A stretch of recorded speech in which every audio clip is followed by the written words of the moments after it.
Assalamualaikum, selamat pagi, selamat siang. Hari ini kelompok saya ingin mempresentasikan klinik Wibujaya yang seperti yang terlihat anggota kelompok terdiri Frans, MDK, dan Alfas Sundar. Nah, di sini ada studi kasusnya. Maraknya aplikasi website atau e-commerce yang memudahkan bagi para wirausaha yang ingin memasarkan produknya dan mendapatkan keuntungan yang lebih.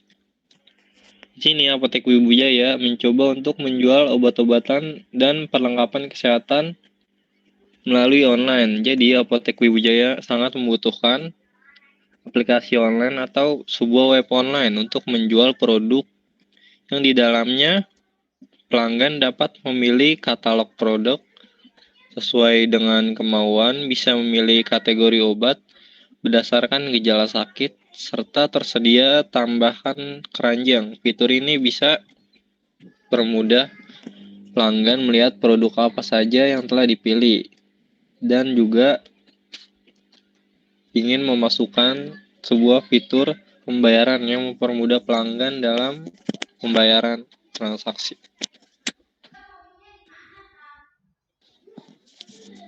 Selanjutnya ini akan dijelaskan oleh teman saya.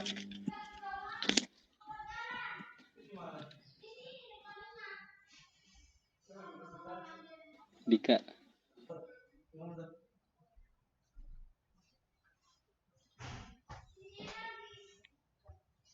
Ya, berikut ini use case dari kelompok kami. Bisa dilihat si usernya itu dapat melihat katalog produk, pilih kategori, order sekarang, konfirmasi pembayaran. Berikut ini alir dari use case-nya. Ya, berikutnya. Di sini kami juga membuat skenario-nya. Bisa dilihat di sini skenario registrasi. Dari skenario registrasi ini kami membuat skenario alternatif supaya si user itu jika tidak memahami skenario normalnya, ada skenario yang lainnya agar dapat dimudahkan untuk si user. Ya, selanjutnya. Di sini ada skenario login. Bisa dilihat yang pertama itu si user itu pastinya membuka aplikasi. Yang kedua, lalu si aplikasinya itu menampilkan menu login. Yang ketiga, si user mengisi username dan password. Yang keempat, si aplikasinya ini yang kita buat memeriksa apakah datanya itu sudah valid atau belum, data dari username atau passwordnya. Jika sudah, maka si user dapat masuk ke dalam aplikasi. Jika belum, maka si aplikasi ini mengembalikan lagi ke web menu login kepada si user. Berikutnya, yang ini skenario membeli produk. Jadi si usernya itu ketika ingin membeli produk, si aplikasinya itu yang pertama menampilkan produknya. Yang kedua, si user itu pasti memilih produk yang sesuai yang dia inginkan. Setelah memasuki produknya, lalu si usernya itu dapat masukkan ke dalam keranjang belanja. Setelah itu si user baru dapat bisa memesan produknya. Setelah itu si aplikasinya itu menampilkan metode pembayaran. Yang keenam, si member pastinya memilih metode pembayaran. Ketika sudah memilih metode pembayaran, si aplikasinya itu akan menampilkan step pembayaran atau bukti dari pemesanan yang sudah dilakukan. Yang ke-8, si usernya membayar. Setelah membayar, si aplikasinya mengkonfirmasi pembayaran dan menampilkan detail transaksi. Berikutnya. Yang di skenario ini melakukan pengisian alamat. Jadi si pengguna itu setelah membayar dapat mengisi alamatnya agar bisa dikirimkan ke alamat tersebut. Yang pertama pastinya dia membuka kembali ya aplikasinya. Nah, terus si aplikasinya itu mengembalikan tampilan aplikasinya. Nah, yang ketiganya itu eh, si usernya itu eh, mengedit alamat pengiriman.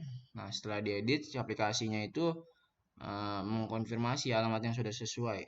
Nah, yang ke-8 pastinya si user itu memilih save untuk menyimpan data yang sudah dikirimkan. Nah, setelah di save si aplikasinya itu datanya menyimpan ke aplikasi. Nah, setelah itu barulah eh, barang dapat dikirim ke alamat yang sudah tertera tersebut. Nah, berikutnya, nah ini bagiannya akan disampaikan oleh teman saya yang selanjutnya. Silakan. Ya, jadi sini sudah terdapat sebuah activity diagram. Nah, di dalam activity ini kita dapat melihat sebuah halaman user, yang dimana si user atau pelanggan dapat terlebih dahulu melihat sebuah katalog yang ada di halaman depan. Setelah itu, si user bisa memilih berdasarkan kategori penyakit yang dideritanya. Setelah memilih kategori, dia pun dapat melihat detail produk apa saja yang terkait dengan kategori tersebut. Dan setelah itu, pelanggan atau user bisa memilih obat dan menambahkan ke keranjang. Setelah ditambahkan keranjang, bisa diorder. Tapi sebelum diorder, pelanggan harus memastikan apakah dirinya sudah terdaftar atau belum. Di sini, jika belum terdaftar, pelanggan bisa meregistrasi, lalu setelah itu bisa login.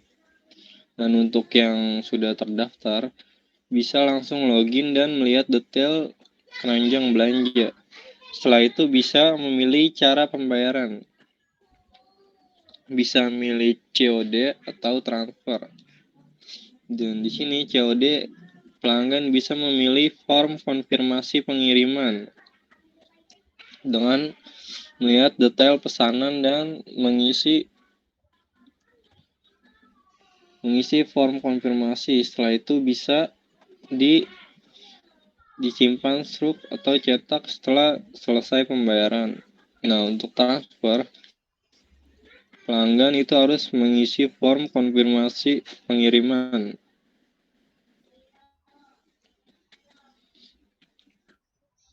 Setelah itu pelanggan bisa melakukan konfirmasi pembayaran dan menyimpan struk yang sudah dicetak. Selanjutnya, nah, untuk kelas diagram akan dijelaskan oleh Alpas.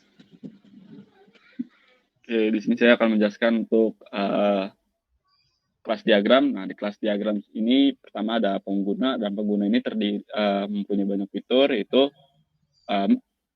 sistemnya menyediakan fitur. Penggunanya itu ada login, membuka aplikasi, terus dia bisa menjadi member, merubah profile, dan meregistrasi. Oke, selanjutnya pengguna juga bisa melihat nama obat, terus sama permintaan obat. Jadi sesuai resep dari dokter gitu. Untuk selanjutnya itu sistem. Nah, di sini sistem akan menampilkan resep obat atau nama obat, dan juga menampilkan detail transaksi. Terus dia juga, sistem ini akan mengkonfirmasi juga ketika si pembeli sudah melakukan pembayaran. Dan yang terakhir, mengkonfirmasi pengiriman. Nah, mengkonfirmasi pengiriman ini dia akan mengirimkan nomor resi ketika semuanya sudah sesuai prosedur. Dan selanjutnya untuk pembeli sendiri, pembeli nanti akan melihat ketika pembayarannya sudah dikonfirmasi, terus dia bisa melihat kembali detail produknya, apa yang dia pesan, obat apa, dan dia bisa mencari obat apa yang dia butuhkan sesuai dengan resep dokter, dan mengisi data pengiriman, mengisi alamat, terus memilih metode pembayaran. Jadi pembayarannya bisa Nah, seperti teman saya tadi jelaskan, bisa COD atau melalui transfer. Selanjutnya, jika sudah, maka akan muncul struk pembayaran. Setelah struk pembayaran, di sini juga ada fitur tambah keranjang. Jadi nanti pembeli ini bisa menaruh pesanannya atau belanjanya, obat-obatnya ke keranjang dulu sebelum ditransaksi. Dan yang terakhir adalah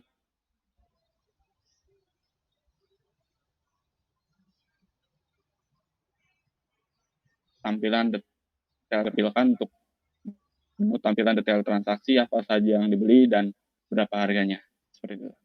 Mungkin ini saja presentasi dari kelompok kami dari kasus Apotek Wibu Jaya. Sebelumnya terima kasih, mohon maaf atas kesalahan kami. Kurang lebihnya mohon maaf. Selamat pagi.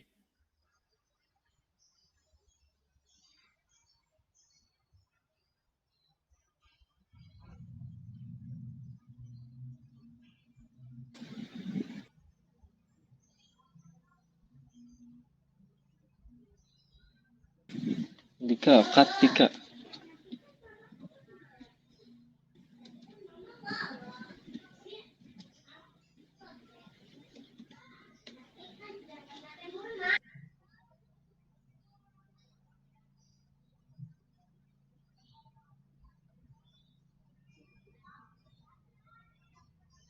Dika kemana ini anjir?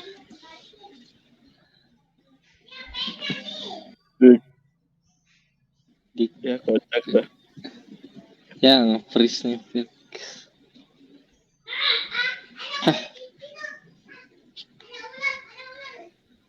Ya, ngulang lagi deh ini.